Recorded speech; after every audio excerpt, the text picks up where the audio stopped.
갑오 을미개혁. 이 갑오 을미, 특히 이제 을미사변을 바라봤던 이 고종은 정말 충격이었습니다.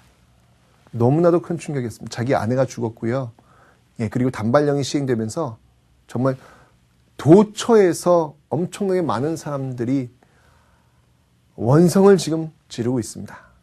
이런 사회적 안오미, 가정의 안오미, 이런 것들이 좀 복합적으로 전개되고 있는 그런 순간. 그런 거 보면 참 고종은, 많이 안 됐어요.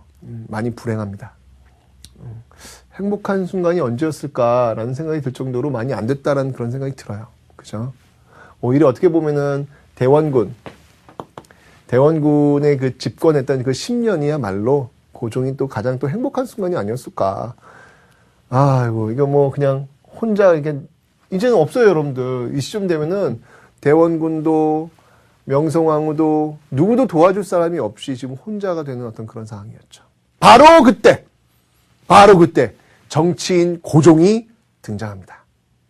이제까지는 정말 그 부인의 치마폭에 휩싸여가지고 부인이 하라는 대로 그냥 결지도적만 찍는 그런 사람, 그런 도어맨, 셔터맨 그런 표현 있잖아요.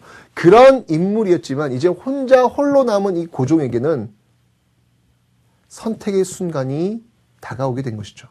그 선택의 순간, 과연 고종은 어떤 것을 결정했을까요?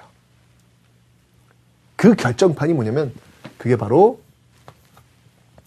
아관파천이라는 겁니다. 아관파천. 네, 아관파천이라는 겁니다.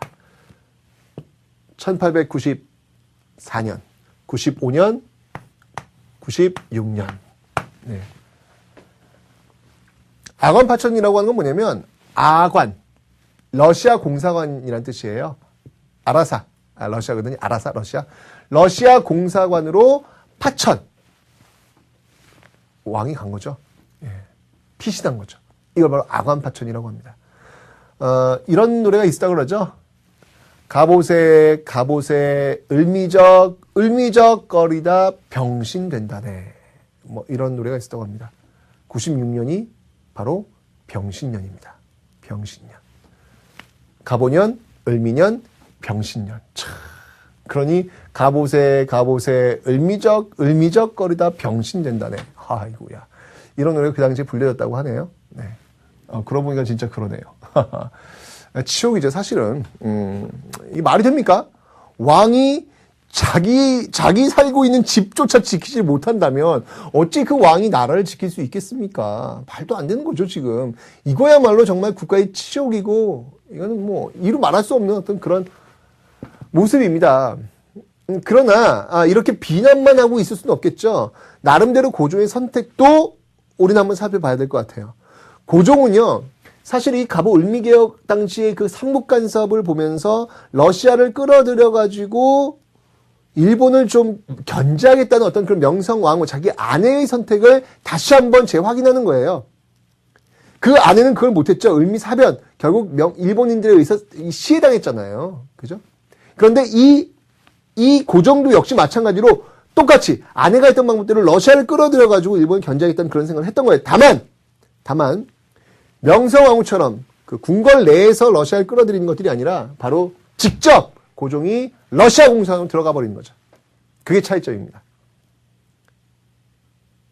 이렇게 하지 않으면 일본이 자신도 죽일 거라고 판단했기 때문이죠.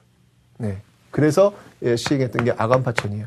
이 아관파천은요, 한쪽 편에서 이게 바라본다면 이건 말도 안 되는 정말 국가의 치욕입니다. 자기 집도 못 지키면서 무슨 나라를 지켜. 이렇게 볼 수 있겠죠? 근데 또 한편을 본다면, 요 시점에서 본다면, 이거야말로 절묘한 정치적 선택이다. 왜냐면, 지금 갑오 을미개혁을 통해가지고 일본의 영향력이 마구 밀려 들어오고 있는 순간, 일본의 영향력이 마구마구 커지고 있는 순간에 아관파천을 단행함을 통해가지고 러시아를 끌어들여서 일본의 영향력으로 도배가 되고 있는 이 한반도를 러시아와 일본이 팽팽한 균형을 맞춰버리는 그런 결과, 그 맞춰버리는 결과 속에서 일본도 어찌할 수 없고 러시아도 어찌할 수 없는 그런 과정 속에서 고종이 자신의 정적 행위를 펼칠 수 있는 공간을 확보했다는 거예요.